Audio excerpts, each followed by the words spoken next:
मैं पूछना चाहता हूँ, जिस इस्लाम ने बेटी को रिदा दे करके इज्जतें बख्शी थी, जिस इस्लाम ने मर्द की आंखों को हया का ज़ेवर दे करके इस्लाम ने जिन मर्दों का वकार बुलंद किया था, आज उसी इस्लाम के नाम पर हमारे कौम के बिगड़े हुए अमीरों ने नाच गानों की महफिल मजारों के नाम पे ला करके, मिंबरों पे ला करके बैठा करके इस्लाम के साथ जो खिलवाड़ शुरू किया है, ना दुनिया में माफ किए जाएंगे ना आखिरत में माफ किए जाएंगे। अपने घरों में पर्दा आम करो और दुनिया को बता दो, हम फैशन के लिए नहीं आए, हम तो दुनिया में आए ही हुजूर के लिए। करेंगे इंशाअल्लाह सारे लोग। अपने बहन बेटियों की रखवाली खुद से करें। अब कोई मुहाफिज नहीं है, अपनी बच्चियों की हिफाजत हमें खुद करनी है और हर हाल में करके दिखाएंगे इंशाअल्लाह। करेंगे ना इंशाअल्लाह। अल्लाह बच्चे बोल दे सुभान अल्लाह, सिर्फ बच्चे बोले सुभान अल्लाह। यकीन करें बड़े बड़ों, अगर तुम सब भी उठ के चले जाओ, मैं खाली बच्चों में तकलीफ कर जाऊं, तो कभी भी हमें बच्चों को उठा के पीछे नहीं भगाना। समझदार बच्चे मस्जिद में आ जाएं तो उन्हें भी नहीं भगाना। समझदार बच्चे जिन्हें पाकी नापाकी का पता हो, बहुत छोटे बच्चों की बात नहीं करता हूं, जिन्हें पाकी नापाकी का इल्म ना हो, समझ ना हो, ऐसे बच्चों को मस्जिद में नहीं लाना चाहिए। लेकिन जो समझदार हो जाएं उन्हें भगाना नहीं चाहिए, उन्हें भगाना नहीं चाहिए। और मैं तो ये देखता हूं, अगर मस्जिद में बच्चे आ गए तो ये जो 5 टाइम का नवाजी है, कह रहा किस काबिल,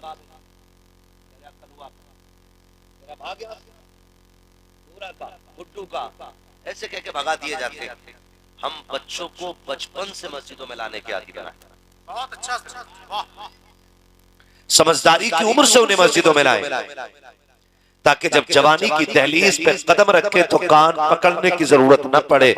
अजान मस्जिदों से आए, दीवाने घरों से निकलना शुरू हो जाए। और याद रखिएगा, आदतें बचपन से बनती हैं। जो छोटे पौधे देखे अपने, हमारे घर में भी होते थे, हमारे दादा ना लकड़ी लगाते थे घर में। हमने कहा अब्बा ये लकड़ी क्यों लगाई, कहा अगर ये हटा देंगे पौधा झुक जाएगा, बड़ा होगा तो टेढ़ा रहेगा, इसके सहारे से सीधा खड़ा रहेगा। जब मजबूत हो गया लकड़ी हटा ली, पेड़ सीधा का सीधा रह गया। तो बचपन के ये वो पौधे हैं जिन्हें एक सीधी लकड़ी की जरूरत होती है, और वो घर का वो फर्द बन सकता है जो रब का भी खौफ करता हो, रसूल का भी खौफ करता हो। हम अपने बच्चों को मस्जिदों में लाने के आदी बने और महफिलों में लाया करें जानबूझ के, इसलिए कि कल जब हम कब्रिस्तान में होंगे और ये हिंदुस्तान में होंगे, फिर ये उर्स की महफिल लगेगी नौगजा बाबा की, फिर कोई आके कहेगा ये शिर्क है, तो ये फिर किताब खोल के नहीं थप्पड़ मार के बताएंगे मुंह बंद कर, तू आज की पैदावार है, हम तो बचपन से बाप के साथ ही उर्स मनाते आ रहे हैं। इसलिए बच्चों को लाया करें महफिल में, ताकि बच्चों को हुजूर का इश्क सीने में आए। मुझे एक बच्चे ने भी मेरा हाथ पकड़ लिया था और मेरा हाथ पकड़ के कहने लगा मैं आपको बहुत सुनता हूँ। एक बच्चे ने मेरा हाथ पकड़ लिया, उसने कहा मैं आपको बहुत सुनता हूँ, बार बार कहा बहुत सुनता हूँ। तो मैं उसको मोहब्बत से देख रहा था और मैं सोच रहा था कि ये इश्क रसूल की शाखें कितनी दूर तक फैली हैं कि जिन्हें मेरे घर का एड्रेस नहीं पता वो मेरी बात इतनी धुन से सुनते हैं कि रात के 11:30 बजे भी जमीन पे बैठ के इसी जिक्र का इंतजार कर रहे हैं। अल्लाह सलामत रखे सारे लोगों को। ये उर्स की महफिल है और ये महफिलें सिर्फ इसलिए होती हैं ताकि इन महफिलों में आए तो अल्लाह हमें भी अल्लाह वाला बना दे, यही मतलब होता है। ये महफिलें सिर्फ इसलिए होती हैं कि इन महफिलों में आके बैठे तो बुजुर्गों की नजर पड़े और हमारे दिल बदल जाए, इसलिए ये महफिलें की जाती है। और हमारा अपना नजरिया यह है कि जितने उर्स में आते हैं वो सारे सिर्फ ये कहते हैं या तो पैसा मांगते हैं या शिफा मांगते हैं या तरक्की मांगते हैं या कामयाबी मांगते हैं। 1% बंदे ऐसे नहीं मिलते जो ये कहते मालिक जैसे तूने इन्हें अपना वली बनाया है हमें भी अपना वली बना। अभी ये भी मांगना चाहिए ना हमें, अल्लाह जैसे तूने इनके दिलों में अपनी मोहब्बत डाली है हमारे दिल में भी डालना। हम जब भी मस्जिदों में आते हैं अपने लिए आते हैं, कभी वो जज्बा दे कि हम तेरे लिए उठ के रात को 3 बजे मुसल्ले पे आए। कभी ये मज़ारों पे आके मांगा करो अल्लाह इस अल्लाह वाले की तरह हमें भी नेक बना दे, हमें भी सच्चा बना दे। बड़ा दिल खुश हुआ। मैंने पूछा कल क्या होना, कि कल कुछ नहीं, के परसों फिर खतीबुल हिंद हजरत अल्लामा मौलाना मुख्तार अहमद कादरी बहेड़वी साहिब किबला का खिताब होना है, जिन्हें दुनिया सुन्नियत शेर कादरियत के नाम से जानती है। नाज़िर भाई यकीन करें मेरा कलेजा ठंडा हुआ ये सुनकर, वरना बरेली से लेकर के रामपुर तक 100 उर्सों में से 90% उर्सों में कव्वालियां हो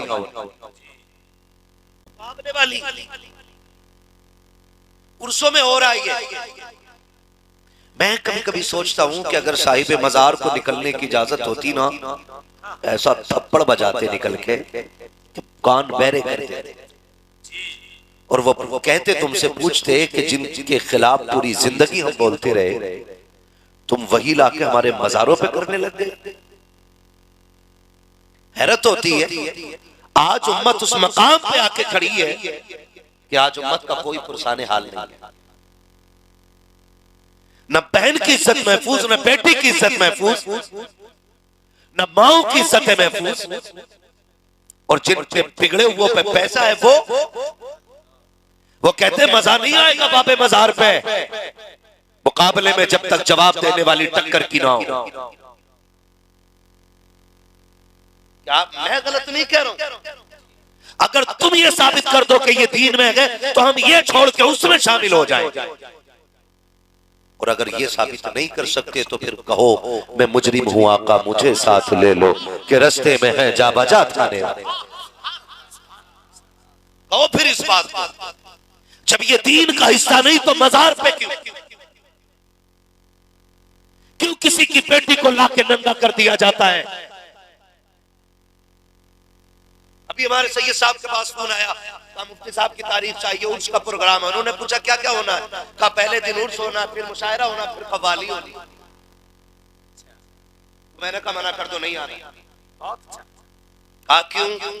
मैंने कहा जिस इश्तिहार में शरीयत बचाने वालों का नाम हो उसी इश्तिहार में शरीयत से खिलवाड़ करने वाले का नाम हो। हम फाके तो रह सकते हैं, ऐसे दीन का सौदा नहीं किया जा सकता है, ऐसे दीन का सौदा नहीं किया जा सकता है।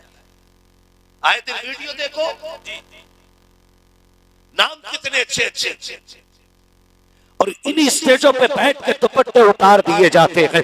मैं पूछना चाहता हूँ, जिस इस्लाम ने बेटी को रिदा दे करके इज्जतें बख्शी थी, जिस इस्लाम ने मर्द की आंखों को हया का जेवर दे करके, इस्लाम ने जिन मर्दों का वकार बुलंद किया था, आज उसी इस्लाम के नाम पर हमारे कौम के बिगड़े हुए अमीरों ने नाच गानों की महफिल मजारों के नाम पे ला करके, मिंबरों पे ला करके बैठा करके इस्लाम के साथ जो खिलवाड़ शुरू किया है, ना दुनिया में माफ किए जाएंगे ना आखिरत में माफ किए जाएंगे। मैं तो बस इतना पूछना चाहता हूँ, ये जो मिंबर पे जवाब दे रही है बैठकर, ये जो दुपट्टे उतार के कूद रही है, ये भी तो किसी की बेटी होगी, इसने भी किसी बाप की गोद में बैठ करके इज्जत की सांसें ली होंगी, इसकी रगों में भी किसी माँ का लहू दूध बन के दौड़ रहा होगा।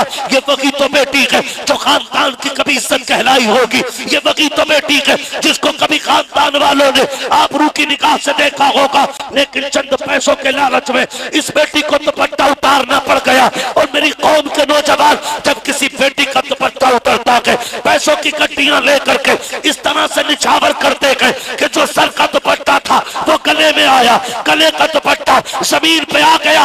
याद रखिएगा, अगर तुम किसी की बेटी का तमाशा देखोगे, अल्लाह उस वक्त तक मौत नहीं देगा जब तक तुम जिल्लतों का चेहरा अपनी आंखों से नहीं देखे।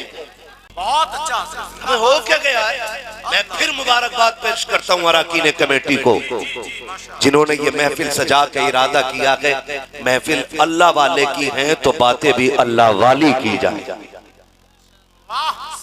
खुदा सलामत रखे। ये कंडीशन आज हमारी कौम की है। उस दिन पता चलता है कि पैसा क्या चीज है ना, उड़ा रहे चल रहा है पैसा। अगले दिन ना लोग बात करते चौक में खड़े के, अरे भाई फला पे कितना पैसा आया, अरे भाई बड़े पैसे वाला है। अल्लाह ने पैसा दिया है तो हराम में ना लगाइए,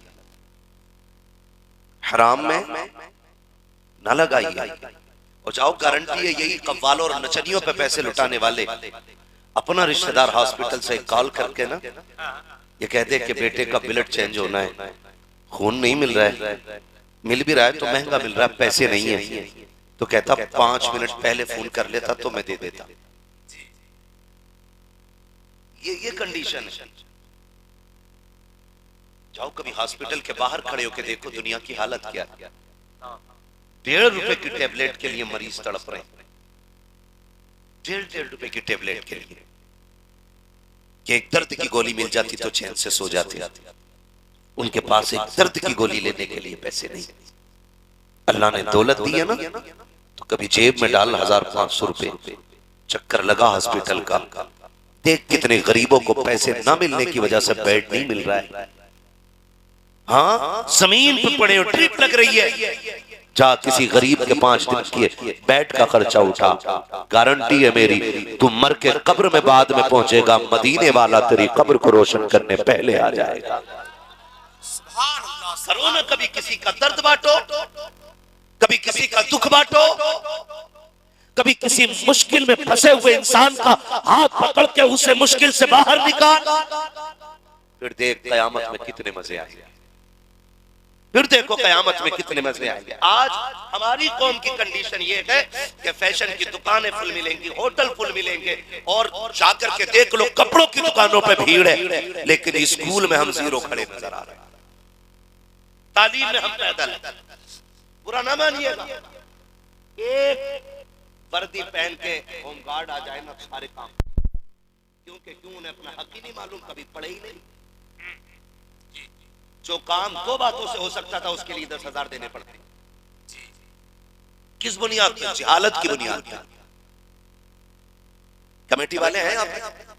कितने कमेटी वाले जरा हाथ उठा के बता दें मुझे। सुभान अल्लाह, क्या बात है, हाथ उठा लें जरा, कमेटी वाले हाथ उठा दें। माशाअल्लाह। आपसे मेरी एक गुजारिश है, आपसे मेरी एक गुजारिश है, ये कमेटी सिर्फ जलसे की नहीं, क्या नाम है बस्ती का? सिमरा। ये कमेटी सिर्फ जलसे की नहीं रहनी चाहिए, ये हुजूर की उम्मत की कमेटी बना देना, हुजूर की उम्मत की कमेटी बना देना। करना क्या है? करना सिर्फ इतना है, जैसे आपने उर्स के लिए मेहनत की है ना, अगर आपको पता चल जाए कोई बेवा की बेटी है, उम्र बढ़ रही है, गुर्बत की वजह से कोई हाथ पकड़ने तैयार नहीं, तो जैसे एक मेहनत आपने इस जलसे के लिए की है, एक मेहनत करके उस गरीब का घर आबाद करा देना।